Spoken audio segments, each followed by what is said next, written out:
Hi hello नमस्ते friends, तुमचा माझ्या चॅनलवरती स्वागत आहे। तर आजचा टॉपिक खूप महत्त्वाचा टॉपिक आहे, तो म्हणजे पाइल्स मूळव्याधी। बरेच लोक पाइल्स म्हणल्यानंतर घाबरून जातात। बरेच लोक लाजून पाइल्सची समस्या कोणासोबत पण शेअर करत नाहीत। स्पेशली स्त्रिया लेडीज जे असतात, पाइल्सची प्रॉब्लेम जे आहे लाजून कोणासोबत पण शेअर करत नाहीत। पण यात घाबरायची अथवा लाजायची काही गरज नाही, कारण हे खूप कॉमन प्रॉब्लेम आहे। बऱ्याच लोकांमध्ये कॉमनली दिसून येत आहे आणि ही इझिली ट्रीटेबल पण आहे। तर या व्हिडिओमध्ये मी तुम्हाला पाइल्स बद्दल संपूर्ण माहिती देणार आहे, ज्याप्रमाणे पाइल्स म्हणजे काय, पाइल्स का होतो, कोणत्या कारणाने होतो, जेव्हा पाइल्स होतो तेव्हा कोणते लक्षण दिसून येतात आणि याची ट्रीटमेंट काय, हे संपूर्ण तुम्हाला या व्हिडिओमध्ये मी सांगून देणार आहे। तर हा व्हिडिओ शेवटपर्यंत पहा। तर पाइल्स म्हणजे काय? पाइल्स अथवा मूळव्याधी जे आहे गुदद्वारामध्ये म्हणजे मोशन पास करण्याच्या जागेमध्ये होणारा रोग आहे। गुदद्वारामध्ये जे रक्तवाहिन्या असतात, ब्लड वेजल्स असतात, जेव्हा ते स्वेल होतात आणि सराउंडिंग टिश्यू सोबत स्किन सोबत बाहेर लटकतात, तेव्हा त्याला आपण मूळव्याधी अथवा पाइल्स म्हणतो। हे जे पाइल्स आहे लंप आकार अथवा मांस अंकुर सारखा दिसून येतो। तर पाइल्स दोन प्रकारचे असतात, एक एक्सटर्नल पाइल्स, एक इंटरनल पाइल्स। जेव्हा पाइल्स गुदद्वाराच्या बाहेर मोशन पास करण्याच्या जागेच्या बाहेर दिसून येतो, तेव्हा त्याला आपण एक्सटर्नल पाइल्स म्हणतो। आणि जेव्हा हा पाइल्स अथवा मांसांकुर जे आहे गुदद्वाराच्या आतमध्ये असतो, बाहेर दिसत नाही, बट एक डिस्कम्फर्ट दिसून येतो, तेव्हा त्याला आपण इंटरनल पाइल्स म्हणतो।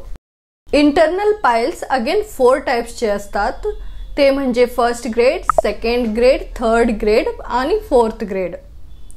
फर्स्ट ग्रेड यात काय होतं, जे पाइल्स अथवा मांसांकुर आहे ना गुदद्वाराच्या आतमध्ये असतो, तुम्हाला बाहेर दिसून येत नाही, पण तुम्हाला सतत एक डिस्कम्फर्ट फील होत असतो। Okay, next second grade.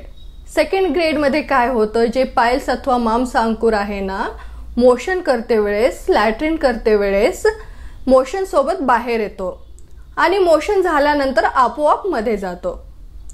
Third grade. Third grade मध्ये काय होतं, जे मांसांकुर अथवा पाइल्स आहे मोशन सोबत बाहेर येतो, पण मोशन झाल्यानंतर आपोआप आतमध्ये जात नाही, त्याला फिंगरने बोटाने आतमध्ये पुश करावं लागतं। नेक्स्ट जे आहे फोर्थ ग्रेड, यात काय होतं, जे पाइल्स आहे मोशन सोबत बाहेर येतो, पण फिंगरने पुश केल्याने सुद्धा आतमध्ये जात नाही, बाहेरच राहतो। तर पाइल्सची कारणे कोणती? तर पाइल्सचा प्रमुख कारण आहे कॉन्स्टिपेशन अथवा बद्धकोष्ठता। जर तुम्हाला कॉन्स्टिपेशन होतो, बार बार कॉन्स्टिपेशन होतो, तेव्हा काय होतं, जेव्हा तुम्ही मोशन पास करण्यासाठी जाता, हार्ड स्टूल्स पास करण्यासाठी तुम्हाला प्रेशर घालावं लागतं, स्ट्रेन करावं लागतं, ज्यामुळे काय होतं, गुदद्वारमध्ये जे रक्तवाहिन्या असतात त्यावरती प्रेशर पडतो, त्यामुळे काय होतं, त्या रक्तवाहिन्या सुजून सराउंडिंग टिश्यू सोबत स्किन सोबत बाहेर लटकतात, ज्याला पाइल्स म्हणतात। आणि जर तुम्ही पाणी खूप कमी मात्रामध्ये पिता अथवा खाण्यामध्ये फायबर जे आहे खूप कमी प्रमाणामध्ये घेता, तेव्हा पण तुम्हाला पाइल्सची समस्या होऊ शकते। पाणी कम पिल्यामुळे, फायबर कमी मात्रामध्ये घेतल्यामुळे काय होतं, जे स्टूल्स आहेत हार्ड बनतात, कॉन्स्टिपेशन होतो, ज्यामुळे पाइल्स होऊ शकतो।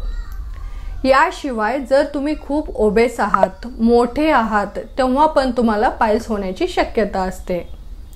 जर तुम्हाला बार बार दस्त होतात, बार बार लूज मोशन्स होतात, तेव्हा पण तुम्हाला पाइल्स होऊ शकतो। याशिवाय जर तुम्ही सेडेंटरी लाईफ जगत आहात, म्हणजे काही फिजिकल ॲक्टिव्हिटीज करत नाही, वॉक करत नाही, एक्सरसाइज करत नाही, ओनली जेवण करता, झोपता अथवा कंटिन्युअस बसून राहता, तेव्हा पण तुम्हाला पाइल्स होण्याची शक्यता असते।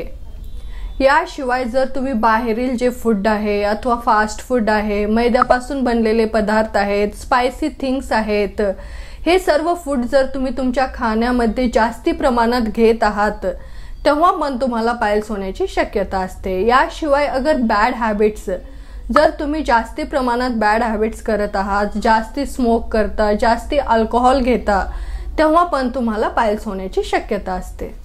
यासोबत प्रेग्नेंट स्त्रियांमध्ये पण पायल्स होण्याची शक्यता असते। जर तुम्हाला बीपीची समस्या आहे, शुगर आहे अथवा थायरॉइडची प्रॉब्लेम आहे तर तुम्हाला देखील पायल्स होण्याची शक्यता असते। तर पायल्स झाल्यानंतर कोणते लक्षण दिसून येतात, कोणते सिम्पटम्स दिसून येतात? तर सर्वप्रथम मोशन पास करण्याच्या जागेमध्ये गुदद्वारामध्ये एक गाठ अथवा मांसांकुर दिसून येतो आणि तुमच्या मोशन पास करण्याच्या जागेमध्ये इचिंग होते, खाज येते, एक डिस्कम्फर्ट दिसून येतो।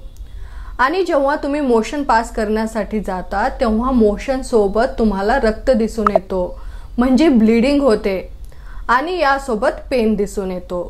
यासोबत जेव्हा तुम्ही मोशन पास करून येता तेव्हा तुम्हाला समाधान फील होत नाही, सॅटिस्फॅक्शन फील होत नाही, बार बार मोशनसाठी जावंसं वाटतं।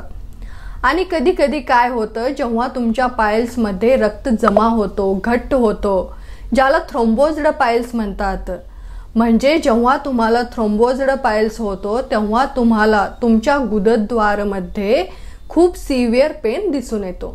जेव्हा तुम्ही पायल्सला नेग्लेक्ट करता, पायल्ससाठी प्रॉपर ट्रीटमेंट घेत नाही, तेव्हा काय होतं, तुम्हाला ॲनिमिया होऊ शकतो।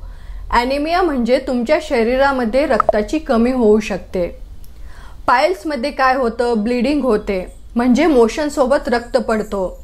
जास्ती रक्त पडल्यामुळे काय होतं, शरीरामध्ये रक्ताची कमी होते, ज्याला ॲनिमिया म्हणतात। यासोबत काय होतं, फिशर पण होऊ शकतो। फिशर म्हणजे जेव्हा तुम्ही मोशन फोर्सफुल्ली पास करता, ताकद लावून पास करता, तेव्हा काय होतं, गुदद्वारामध्ये कट अथवा जखम होते, ज्याला फिशर अथवा परिकर्तिका म्हणतात। जर तुम्हाला पायल्स झाला आहे अथवा तुमच्यामध्ये पायल्सची लक्षणे दिसून येत आहेत तेव्हा तुम्ही काय करू शकतो? तर सर्वप्रथम तुम्ही सीट्स बाथ करू शकतो। यासाठी तुम्हाला एक टोपली घ्यायची आहे, टब घ्यायचा आहे आणि ही टोपली क्लीन असायला पाहिजे आणि यामध्ये हाफ टोपली तुम्हाला गरम पाण्याने भरायची आहे। गरम पाणी कसा असला पाहिजे, म्हणजे तुम्ही आंघोळीसाठी ज्या पद्धतीचा गरम पाणी घेतो त्या प्रकारचा पाणी तुम्हाला टोपलीमध्ये भरायचं आहे आणि यामध्ये तुम्ही सबमर्ज होऊन बसायचं आहे 15 ते 20 मिनिटासाठी। तुम्ही सीट्स बाथ रोज सकाळी संध्याकाळी करू शकता। सीट्स बाथ केल्याने काय होतं, गुदद्वारामध्ये जे मजल्स आहेत ते रिलॅक्स होतात आणि तेथील ब्लड सर्क्युलेशन जे आहे चांगल्या पद्धतीने होतो, ज्यामुळे तुमची जे गुदद्वारामध्ये पेन आहे, डिस्कम्फर्ट आहे, इचिंग आहे, कमी होतो। यासोबत जर तुम्हाला बार बार कॉन्स्टिपेशन होत आहे, बद्धकोष्ठता होत आहे, तर तुम्हाला प्लेंटी ऑफ फ्लुइड्स घ्यायला पाहिजे, म्हणजे तुम्हाला पाणी जास्ती प्रमाणामध्ये प्यायला पाहिजे। तुम्ही ताक घेऊ शकता, वेगळ्या वेगळ्या प्रकारचे ज्यूसेस घेऊ शकता अथवा कोकोनट वॉटर वगैरे घेऊ शकता। यासोबत तुम्हाला तुमच्या खाण्यामध्ये फायबर जास्ती प्रमाणामध्ये घ्यायला पाहिजे। फायबर जे आहे तुम्हाला हिरव्या तरकाऱ्यामध्ये, फळामध्ये, व्हेजिटेबल सलाड्समध्ये जास्ती प्रमाणामध्ये मिळतो। यासोबत जर तुमचे बॅड हॅबिट्स आहेत, ज्याप्रमाणे तुम्ही स्मोक करता, अल्कोहोल करता, हे पूर्णपणे तुम्हाला अवॉइड करायला पाहिजे आणि junk food, fast food, spicy foods जे पण तुम्ही घेता ते पूर्णपणे तुम्हाला अवॉइड करायला पाहिजे। यासोबत तुम्हाला रोज थोडंसं फिजिकल ॲक्टिव्हिटीज करायला पाहिजे, ज्याप्रमाणे तुम्ही वॉक करू शकता, एक्सरसाइज करू शकता अथवा थोडे योगासनच करू शकता, ज्याप्रमाणे पवनमुक्तासन, गोमुखासन अथवा बद्ध कोणासन करू शकता। जर तुम्हाला हे सर्व करून सुद्धा तुमची पायल्सची समस्या कमी होत नाही, मूळव्याधीची समस्या कमी होत नाही, तेव्हा तुम्ही तुमच्या जवळच्या आयुर्वेदिक डॉक्टरांना कन्सल्ट करू शकता। डॉक्टर काय करतील, तुमची एक प्रॉपर हिस्ट्री घेतील, प्रॉपर एक्झामिनेशन करतील आणि तुमच्यामध्ये कोणते लक्षण दिसून येत आहेत, कोणत्या ग्रेडचा पायल्स आहे आणि तुमची प्रकृती कोणती आहे, या सर्व गोष्टी लक्षात घेऊन एक तुम्हाला प्रॉपर ट्रीटमेंट प्लॅन करतील, ज्यामुळे तुमची पायल्सची समस्या जी आहे बुडापासून कमी होईल। तर फ्रेंड्स, जर तुम्हाला हा माझा व्हिडिओ इन्फॉर्मेटिव्ह वाटला तर या व्हिडिओला लाईक करा आणि माझ्या या चॅनलला सबस्क्राईब करा आणि नवीन व्हिडिओच्या नोटिफिकेशनसाठी बेल आयकॉन प्रेस करा.